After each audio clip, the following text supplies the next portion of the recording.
Welcome to the interview. Nakakatuwa po dahil kasama ko natin ngayon si Alexie Brooks, representing the Philippines in the 2025 Miss Eco International. That's going to be held in Egypt on April 19. This is a send-off conversation. Good luck, Alexie.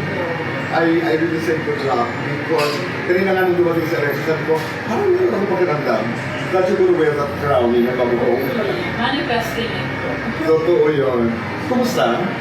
When I've been really, I can't deny, I've been really exhausted. But of course, part of me is really excited also that it's finally here. You know, I got the crown for Miss Eco International Philippines last year, so it's almost been 11 months. And it's finally here, I'm leaving tomorrow, so I'm really, really excited. Tomorrow, di ba? And it's gonna take Alexa like 10, 11 days, kasi 19 eh.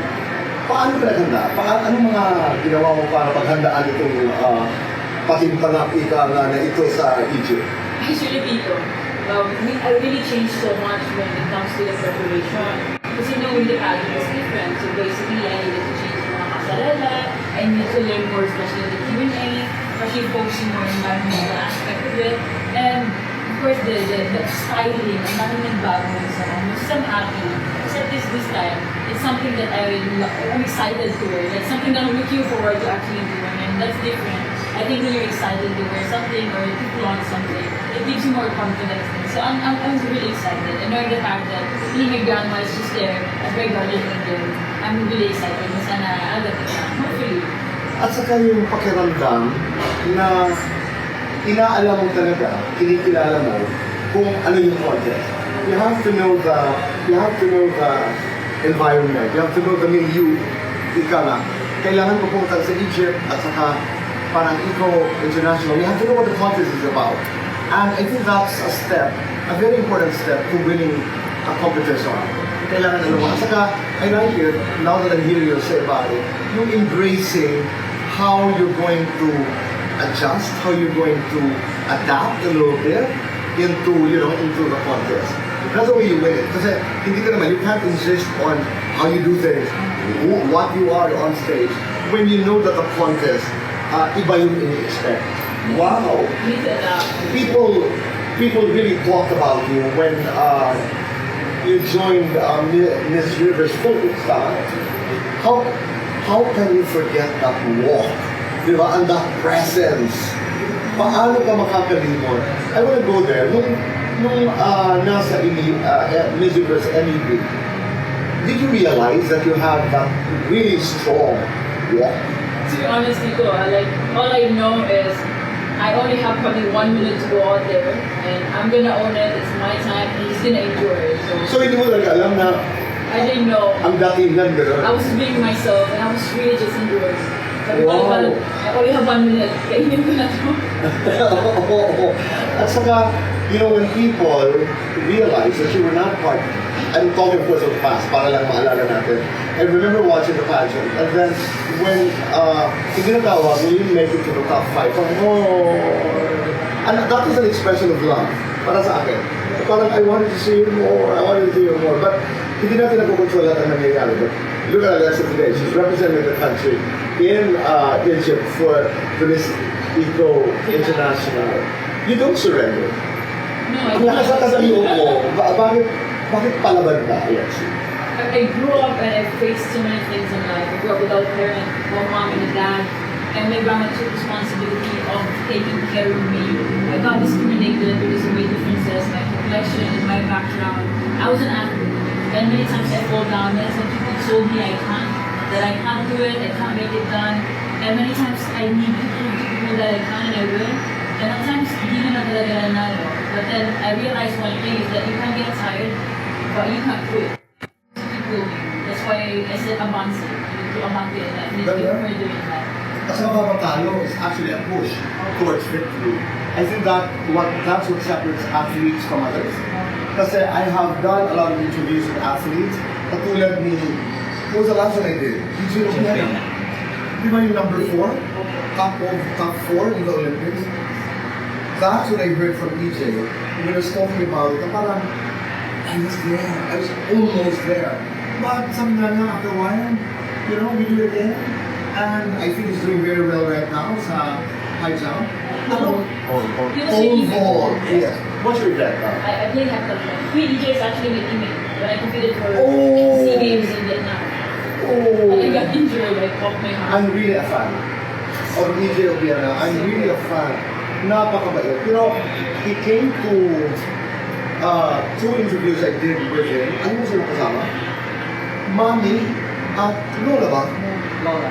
One time, he came to one of my interviews, ang kasama ang babae, nanay, kapatid, yung gano'n. Ang galing. I love it. So nice. At saka napakahusay daw sa he's actually very fat, napaka-honest, hindi siya pagod, but lahat galing dito sa puso. So, you want to say, anong ibig sabihin ng event mo? So, heptathlon is... Heptathlon, okay. So, 7 track events. It's composed of high jump, long jump, javelin, shot put. We have 100 hurdles, 800 meter dash, 800 meter, 100 meter dash. It's 2 days of competition. It's a point system. So whoever have the highest points after the 7th event is going to be the Iron Maiden of the country or the Southeast Asia, depending on the competition. So I won Iron Maiden of the country 2021 and 2022. Wow! Saan ka pa nakarating because of you being an athlete? Nag-SEA Games ka? I competed SEA Games. It was just sad because ever since I was a kid, I would roll down in a piece of paper that one day I'll be Miss Universe, one day I'll be into the Philippine team, one day I'll compete for Southeast Asian Games. And I was there, it was so close. And but they're all coming true. I mean, you're in the middle of a story. And then I got injured, and only then they redirected me to pageantry. Because I can't run, so I would walk. Yes. That's nice. That's now I'm slowly understanding why the fierceness.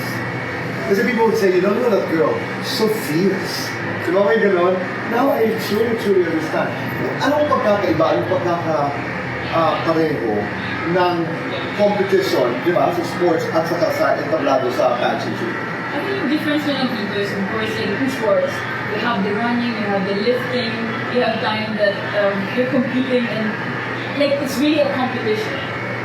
I need to win this. This is my moment. This is my time. Right. Though in pageantry, it's just more of gathering women, actually celebrating more than just competing. And the similarities are actually like pageants. We have different segments. Swimsuit, we have production number, we have Q&A, we have gown. Heptathlon is 7. Right. So parang it's the same thing. You're preparing mentally, physically, emotionally. So they're actually more the same than the opposite. They're different. Pero that's a full power. For you to be able to navigate from the track, with the track, how do you call that? Track field?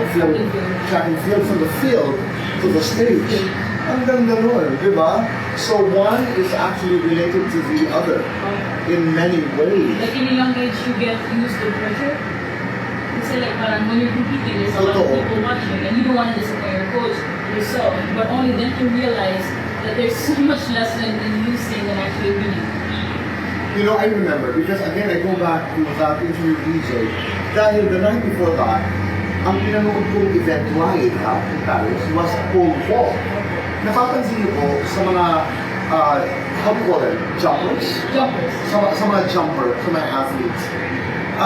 Sabi ko nga sa kanya nun, EJ, what are you thinking pag nakahawak ka na? They have that glance, meron po silang tingin doon sa malayo. Akala ko kung ano yung pala nagpag-usap, mata sa mata, sa coach. Ang galing! And then after they jump, they go straight to the, how do you call that, kung saan sila nanonood. They go to the coach and they talk.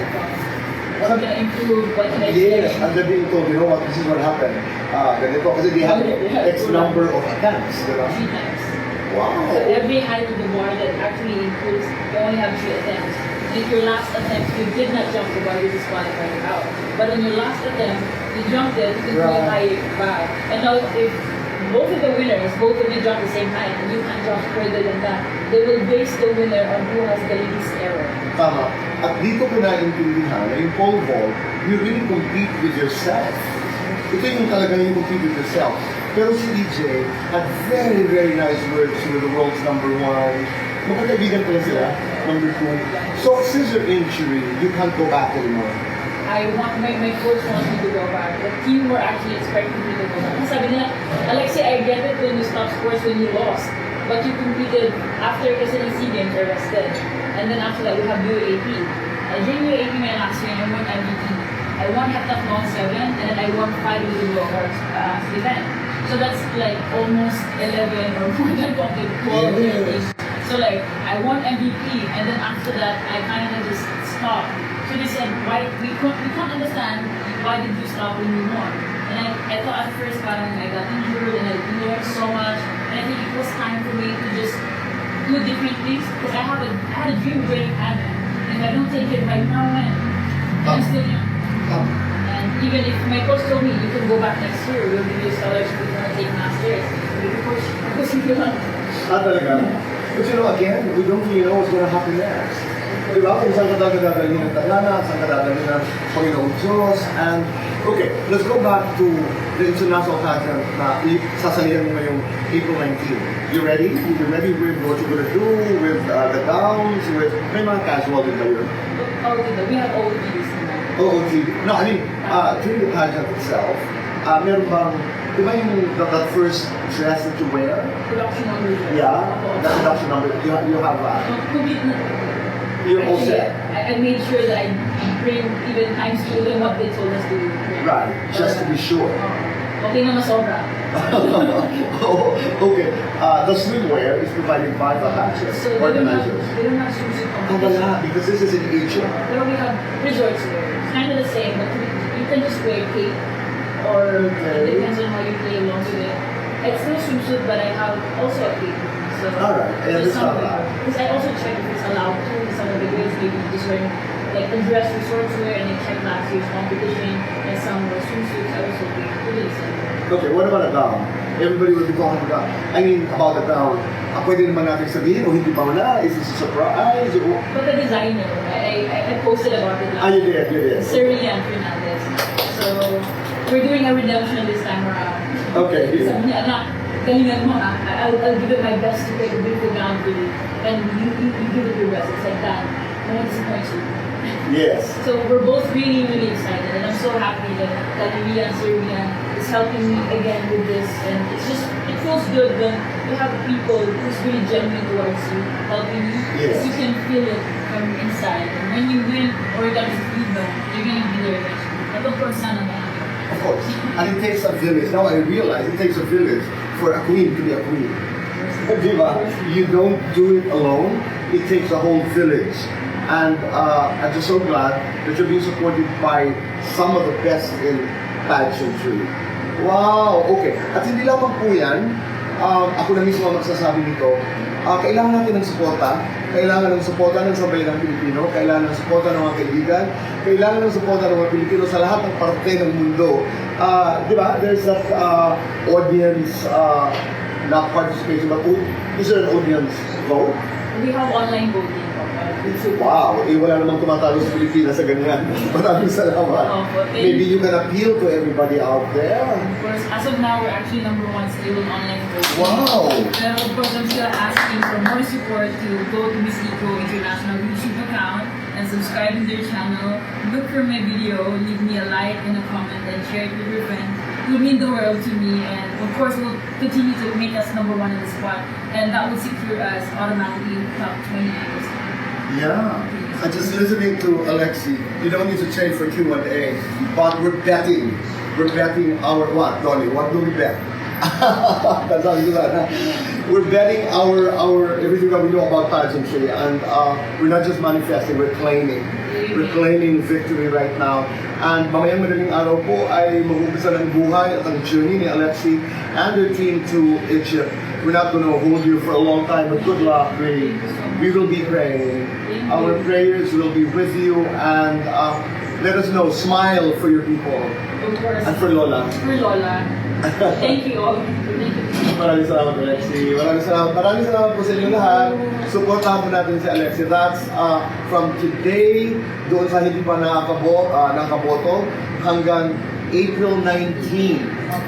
Okay, so that's Miss Eco International to be held in Egypt, April 19. Mabuhay si Alexie Brooks. Maraming salamat.